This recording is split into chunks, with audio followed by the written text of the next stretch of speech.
Thank you for joining me. My name is Diana of Webinars by Rockwell. This video is designed with the administrative professional in mind and the unique job duties and tasks we are expected to do every day. With over 40 years of experience as a secretary, administrative assistant, and executive assistant, I hope my experiences and skill sets can help you excel in your chosen or fallen into profession. I appreciate your choosing to spend the next few minutes with me as we discuss the difference between minutes and notes. Let's get started.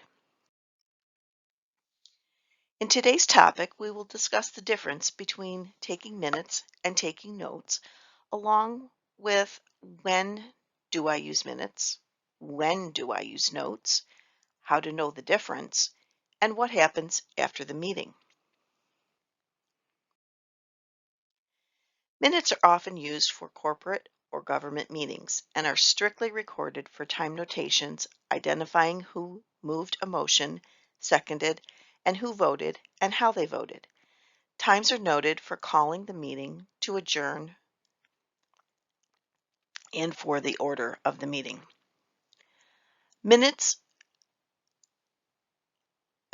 Notes are used for informal meetings like committees and staff meetings, where the ideas and action items are the important parts to record.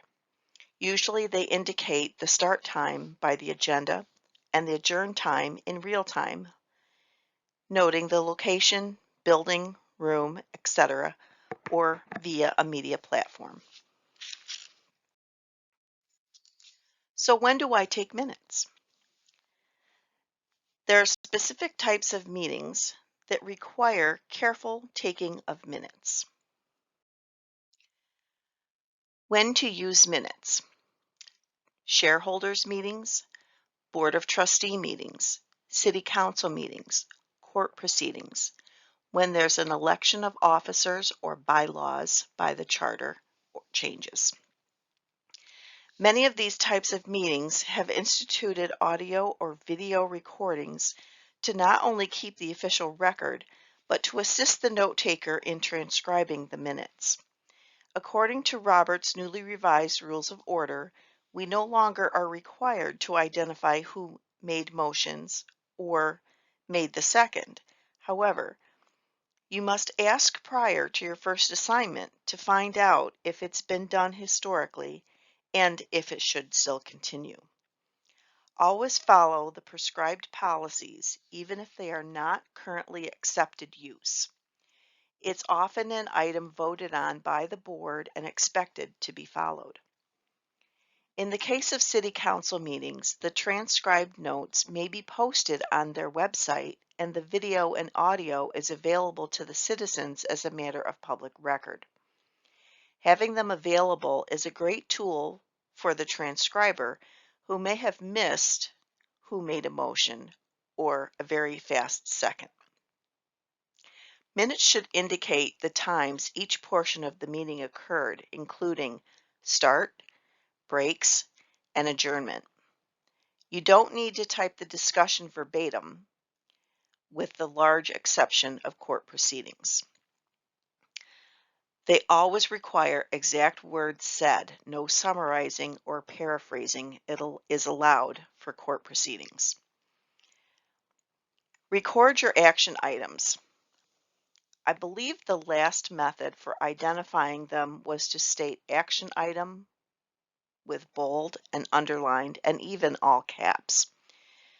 Be sure to say who is responsible for doing the action and if there's a deadline referenced. Include that as well. These action items need to be transferred to the next agenda along with the parking lot items. The phrasing convention has also been changed. No longer do we use the terms new business and old business. We must remember that the original Robert's Rules of Order were published in 1876, and much has changed in the world since then. And in the 21st century, we still are using some of the old verbiage, but we're trying to change some of the tried and true wordings to reflect our modern times. According to the website Hugo, we've been doing it wrong for years. The order of business should be: number one, create the agenda centered around the meeting goals using order of business to prioritize. First minutes, then reports, followed by time-sensitive situations, unfinished business, general items, and then new business last. Agendas must be distributed in advance of the meeting so the attendees can be notified or prepared. Number two, attendance required, or a quorum, is described in the charter or bylaws of the organization. The minimum requirement is 50% plus one, I believe. But often organizations require a higher level of attendance. The quorum is important for votes and elections. The voice of a couple of people should not be allowed to run a government or an association. I've seen associations suspend their bylaws so they can take extraordinary action. If this happens in government, it could be an illegal proceeding and thrown out when challenged. Many votes, as you will see in congressional elections or other government processes, can take a 3/4 affirmative vote or a 5/6 vote. It just depends on the level of importance the organization has assigned, along with Robert's rules or other rules of order. The next steps outlined by Hugo are 3, discuss, and 4, vote. Some discussion is limited, and that will vary based on the organization. Public comment is often limited to 3 minutes. Association discussion is typically either 5 or 10 minutes, and that's when the timekeeper will be invaluable. It's difficult for the note taker to do both with accuracy. Item 5 is to adjourn the meeting. Indicate the time, and if a vote is needed to end the meeting, which in some cases it is, specify who moved and seconded those motions. On your agenda, which has its origin in the Latin meaning to be done, instead of using the term old business, and the new accepted verbiage is unfinished business. Your open comment may or may not be included depending on your type of meeting. A few things to take notice.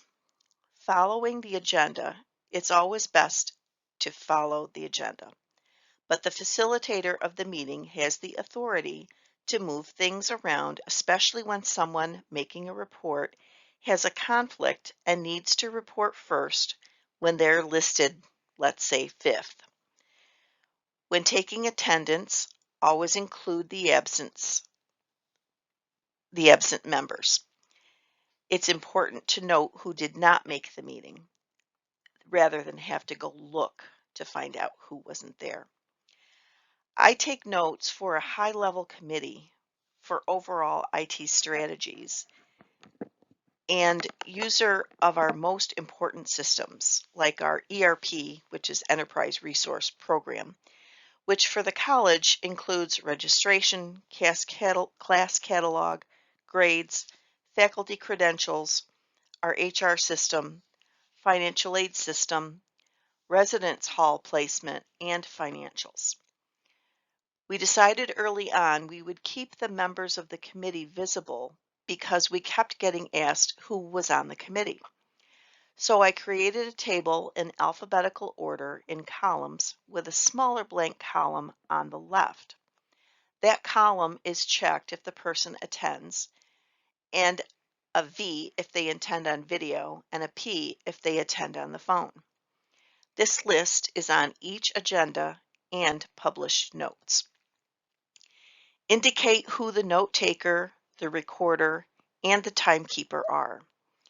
It's as important as identifying them as part of the record as the chair. These people do not need to be committee or board members to serve in these positions. I identify myself under attendees as by invitation and at the end of the alphabetical list of attendees. That way it's obvious that I'm not a committee member and I'm there just to work. I also do not interject into discussion except to mention specific items that directly affect me, like recurring meeting times and location changes. We often have to change locations during the semester because classes take precedence, so we can be booted from a room very easily. Minutes become a historical record. If audio or video recording is made, that too becomes part of the record. Always indicate an action items with names and deadlines. At the end, always end with submitted by your name and title. Some organizations may require the date and the time that they are published as well. The agenda should state the date, time, and location of the meeting, and minutes by their nature as a historical record must be reviewed, approved by the chair, and brought to the next meeting and accepted into the record by a vote.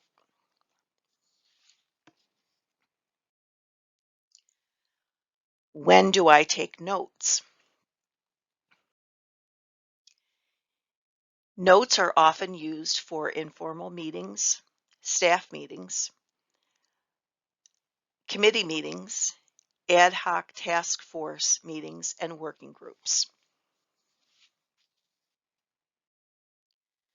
Some best practices for note-taking. Many are the same as for minutes, but there are a few differences. Follow the agenda and use it as your template while you're typing your notes. Record attendance, summarize discussion. Always use the past tense because the meeting happened in the past. Note action items and who is responsible with the deadlines. If recorded, delete after transcribing or follow your standard policy on keeping records. Must be approved by the chair and shared with the body. Public comments in these types of meetings are not recorded. The difference between when you take minutes or notes is mostly based on the type of meetings you are assigned to.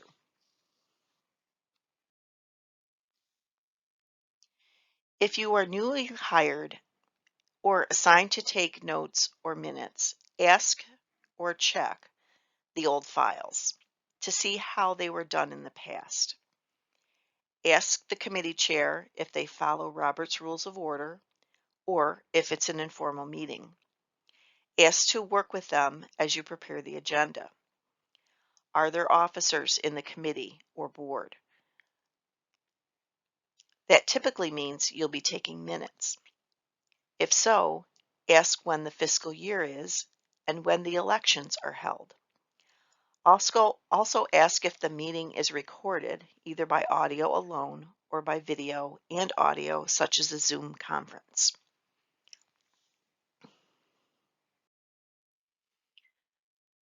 Okay, the meeting's been adjourned. Now what happens? Hopefully you have the time, while the meeting is still fresh in your mind, to transcribe it. If not, try to get to it the same week or hopefully within 5 days. Once you've got your draft, send it to the chair of the meeting. If there were guest presenters, ask them for a summary of their portion of the meeting. Often what they say isn't actually what their intent was. If they had a slide presentation or a handout, attach it to the notes. I often include them in the same file so no one has to go looking for the attachments. They are also part of the record. Once the draft is approved by the chair, post, email, distribute, or mail them to all the members of the committee or board. Those who were absent will need to know what was discussed and any decisions made. At this point, you can pull out the action items and parking lot topics and start the next meeting's agenda and be 1 or 2 steps ahead of the next meeting.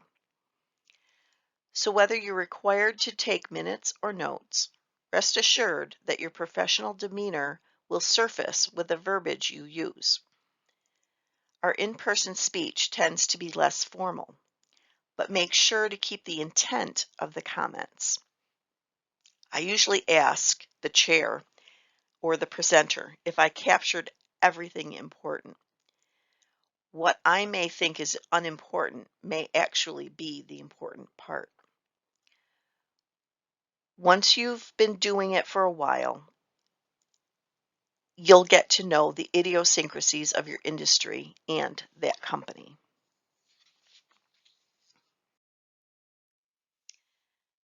Thank you for spending your time with us to learn more about minutes versus notes. Each webinar topic chosen is designed to assist the administrative professional in their daily job duties. Webinars by Rockwell is proud to offer a wide variety of topics in relatively short timeframes for a low cost. Watch our social media to see when our videos are released and upcoming topics. Bye for now.